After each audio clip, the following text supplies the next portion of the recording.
Now, I'm not saying that our feelings should not be considered. I'm not saying that there's no validity in our intuition, but feelings change. Feelings are biased. That they are cohesively attached to our flesh. And a flesh that Paul said nothing good lies in.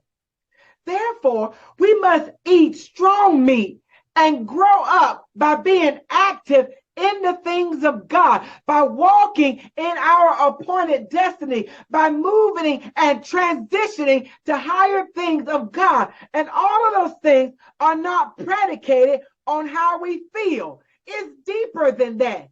How do you know, Rev? Because there are days that I don't feel like going to work. There are days that I don't feel like paying bills. There are days that I don't feel like being responsible. There are days that I don't feel like being accountable. There are days that I don't feel like showing up. But walking with Christ and feeding on the Word of God has developed a spiritual maturation that I go and do anyhow because my flesh is never going to feel like it.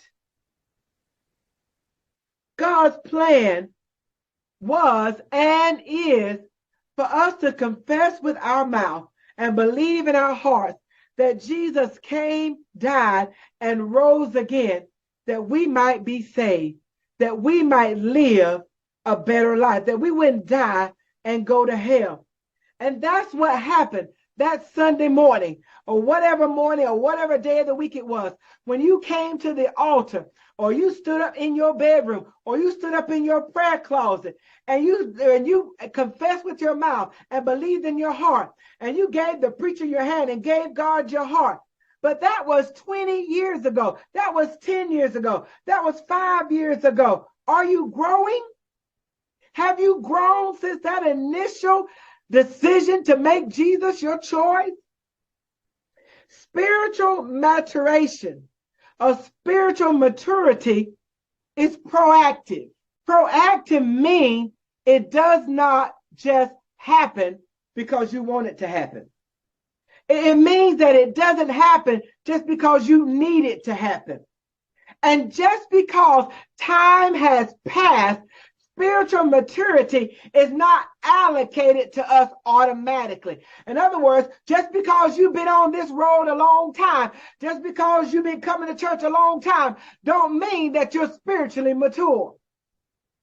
It is a daily practicing of walking in love and kindness in the face of hatred and unkindness. Spiritual maturity is a daily walking in love and kindness in the face of hatred and unkindness. Spiritual maturity honors all beings and all creation, not just the people that look like you, not just the people that are of the same denomination as you, not just the people who speak the same language and worship like you, but you honor all beings and all creations of God, despite of our status and despite of our calling. And most of all, it is a binding of our flesh and bringing it under the subjugation of the Spirit in all things. David and King Saul are the two main characters in our text. However, they are vastly different than the David and the Saul that we met in chapter 10.